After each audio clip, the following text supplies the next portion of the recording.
महाकाली को और उसके बच्चे को मार डाला, जिसका वो हमेशा पूजा करते थे। क्या? हाँ, उसे दोनों को मार डाला। उसके बाद महारानी को मार डाला।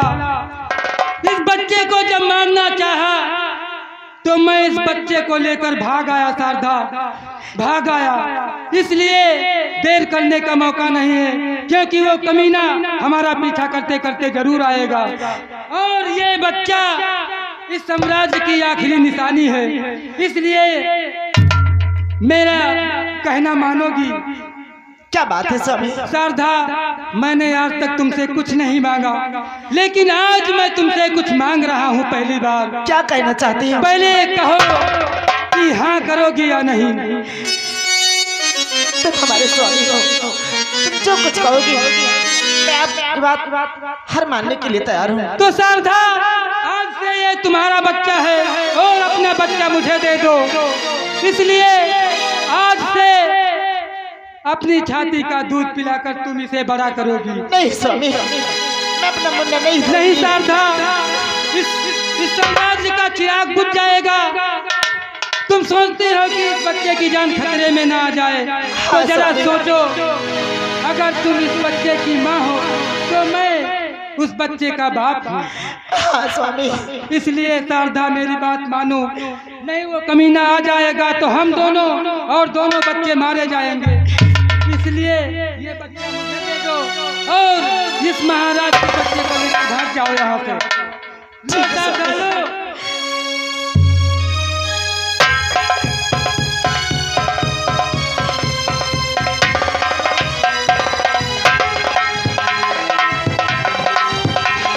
शारदा, वो हरामजादा मेरा पीछा करते करते जरूर आता होगा और मुझे उत्तर दिशा की तरफ भागना चाहिए। शारदा, तुम दक्षिण दिशा की तरफ जाओगी और कहीं भी जाना पड़े बस्ती में भिक्षा मांगकर तुम अपना और अपने बच्चे का पालन पोषण करोगी। शारदा, पालन पोषण करोगी। स्वामी जाओ शारदा, जाओ। नहीं शारदा, दिल पर पत्थर रखकर माया मोह को त्याग दो और उस बच्चे को लेकर भाग जाओ। शारदा, भाग जाओ। स्वामी, तुम हमारे स्वामी हो, मैं तुम्हारे बगैर कैसे रह पाऊंगी? स्वामी, मैं कैसे रह पाऊंगी? भागो शारदा, क्योंकि समय नहीं है। वो हरामजादा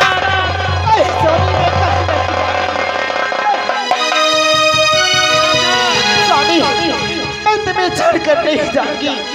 शारदा, मैं जानती हूँ कि एक पत्नी को पति का संसार ही सबसे बड़ा होता है। तुम पति से जुदा होकर सोचती हो कि कहाँ रहूंगी। है स्वामी, मैं तुम्हारे बगैर कहाँ रहूंगी? कैसे रह पाऊंगी? स्वामी, इन बच्चों को पालन पोषण के लिए तुम्हें आज की बात जिक्र पर पत्थर रखकर रहना होगा। नहीं स्वामी, जाओ शारदा, जाओ। नहीं स्वामी, मैं नहीं जाऊंगी। जाओ शारदा, उसके आने की आहट मुझे मिल रही है। कुछ भी हो जाए शारदा, तुम्हें उस बच्चे की कसम। शारदा, भागो शारदा। स्वामी, स्वामी,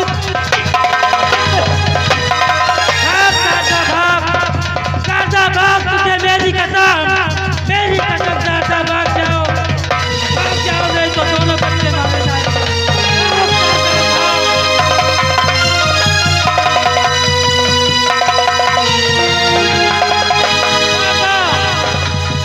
भाग जाओ, मैंने तुम्हें अपनी सौगंध दे दिया। तुम्हें इस बच्चे की सौगंध है शारदा, मेरी आंखों से दूर हो जाओ।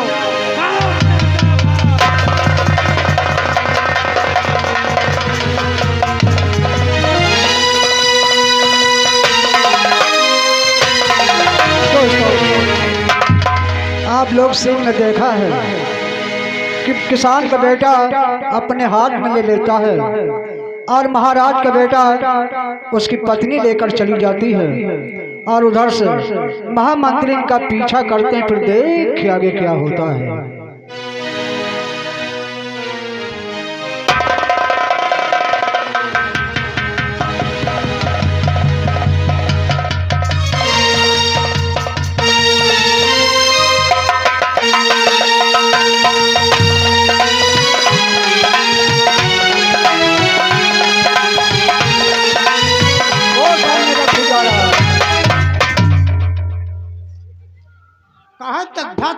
जाओगे रघु,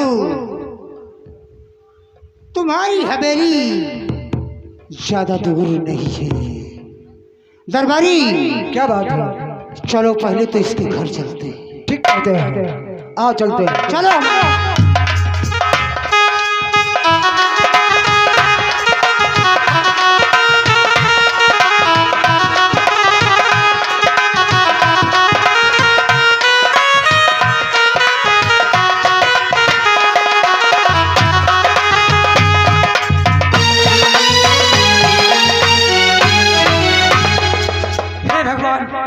मैं भागते भागते काफी दूर निकल आया हूँ, लेकिन वो कमीना मेरा पीछा करते करते जरूर आएगा और वो महाराज का बच्चा समझकर हमारे मुन्ने को मार डालेगा। इसलिए मुझे भागते ही रहना चाहिए।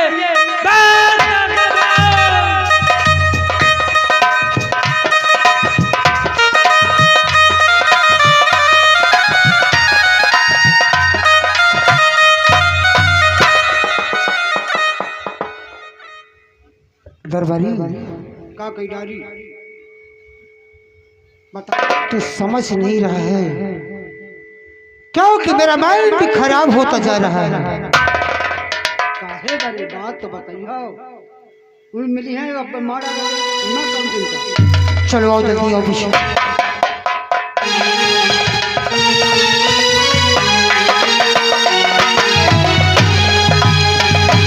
हे भगवान, अब मैं क्या करूं, कहाँ को जाऊं, किस तरह इस बच्चे की रक्षा करूं। मैंने अपनी पत्नी शारदा को वचन दिया है कि मैं अंतिम सांस तक अपने बच्चे की रक्षा करूंगा। अगर वो हरामजादा मुझे रास्ते में मिल गया तो मुझे और मेरे बच्चे को जीवित नहीं छोड़ेगा। मैं चलता हूँ, किसी जंगल में छिप जाता हूँ।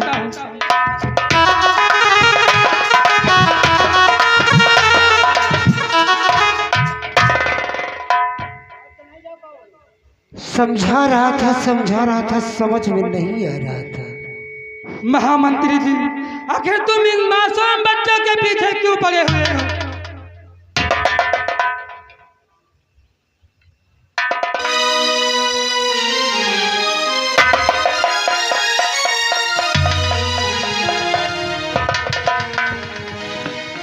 मैंने क्या कहा था रघु? आपने जो कहा था वो मुझे मंजूर नहीं है, क्योंकि इंसान को इस दुनिया में रहना है तो कुछ न कुछ नेकी भी करना है। रघु, मैं वो बना हूँ अच्छे की बना डुबा देते हैं, और तू किस खेत की मूली है? महामंत्री जी, मुझसे आपसे यही विनती है कि आप मुझे जाने दें। हम इस संसार को छोड़कर कहीं बहुत दूर चले जाएंगे। दरबारी,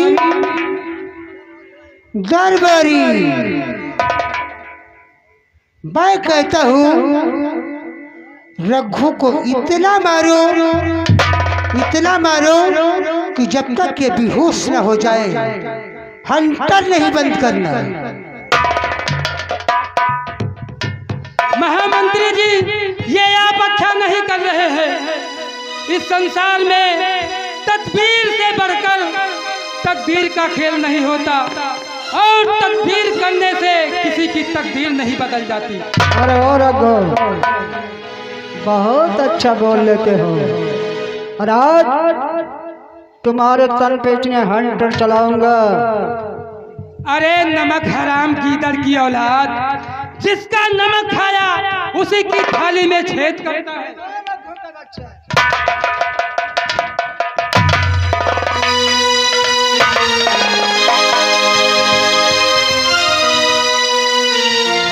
मंत्री जी, मैं फिर समझा रहा हूं कि आप ऐसा मत कीजिए। बहुत जान बाकी है नहीं हाथों में।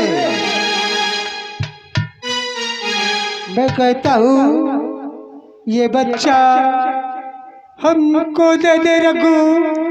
नहीं, अपने जीते जी मैं ये बच्चा तुझे हरगिज नहीं दे सकता, क्योंकि मैं समझ गया हूँ कि तू एक खूनी चंडाल है। अब तक तो मैं मंत्री जी कर रहा था, लेकिन जानता हूँ कि तू इंसान नहीं, शैतान है। ये बच्चा मुझे दे दे रघु। नहीं, मैं कहता हूँ, मैं समझ नहीं आया।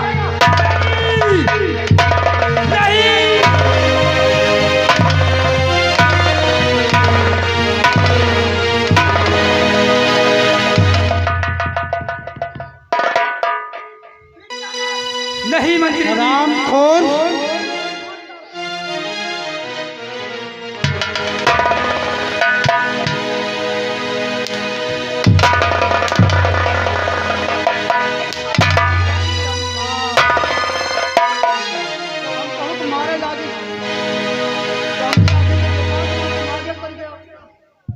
आगे पर हम जानी इन्हें का मार रहे हमारी मौसी।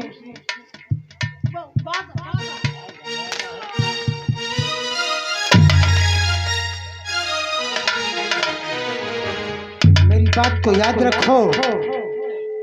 मैं कहता हूँ तब तक हंटर चलाओ, जब तक ये बेहोश न हो जाए। नहीं, मैं बच्चा हरगिज नहीं दूंगा।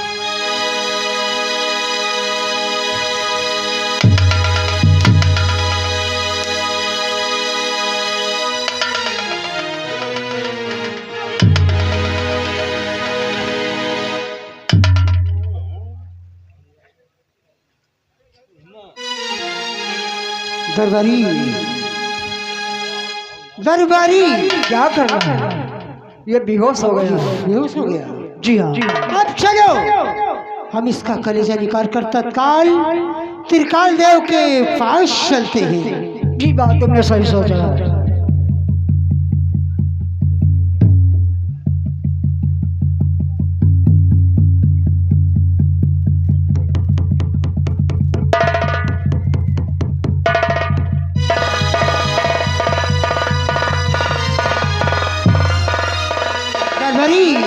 निकाल लिया। चलो तत्काल हम त्रिकाल देव के पास चलते हैं। चलो। और साथियों, आज आप लोगों के सामने ये रघु किसान के बेटे को कलेजा निकाल लेता है, और कुछ समय के बाद जब साथियों रघु के होश होता है, अपने बेटी की लाश को देखते हैं, तो फिर देखिए इनके दिल पे क्या बीतती है।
मार डाला, लेकिन महामंत्री हुकुम सिंह याद रखो, तुमने अपने लिए ये अच्छा नहीं किया। एक मासूम बच्चे को मारकर तुमने बहुत बड़ा पाप किया है, इसकी सजा तुम्हें भुगतना पड़ेगा।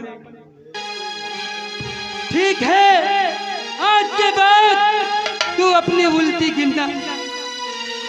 गिनतियों को गिनना शुरू कर दे, क्योंकि एक दिन ऐसा आएगा कि मैं तेरी मौत बनकर नजर आऊंगा। तू मौत को बुलाएगा, लेकिन मौत तुझसे हजारों फुट दूर भागेगी।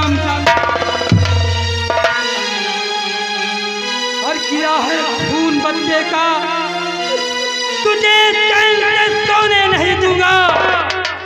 हरामजादे, जिस दिन तेरी बस्ती में आऊंगा उस दिन तुझे सोने नहीं दूंगा। तेरा सब कुछ जलाकर राख कर दूंगा। इसलिए याद रख, अब मेरा कोई मकसद नहीं रहा। इस संसार में जिंदगी का कोई मकसद नहीं है। मकसद है तो सिर्फ तेरी मौत और तेरी बर्बादी, क्योंकि तूने कई हत्याएं कर दिया है और एक एक हत्या का हिसाब तुझे चुकाना होगा। चलता हूँ बीहर की तरफ, अपने बच्चे को गंगा में दफन करके इसी चम्बल की घाटियों में अपना आसिया बनाकर एक दिन अपना गिरोह बनाकर तैयार करूंगा। और आज का ये रघु मर चुका है और आग की ज्वाला में बनकर एक नई जिंदगी जिसका नाम तूफान सिंह होगा। चलता हूँ बिहार की तरफ। जय भवानी।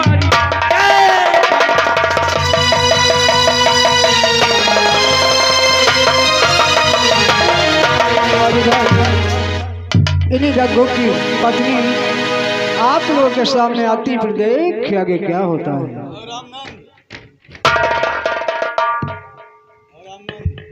भगवान, मैं जल्दी जल्दी को काफी दूर आ गई हूँ और मुझे आज 3 दिन हो गए, ना तो एक अन्न का दाना मेरे पेट में गया है, ना तो मैंने पानी पिया है। महाराज बेटे को मैं कैसे जिलाऊं भगवान? जब मैं नहीं कुछ खाऊंगी तो मेरी देह कैसे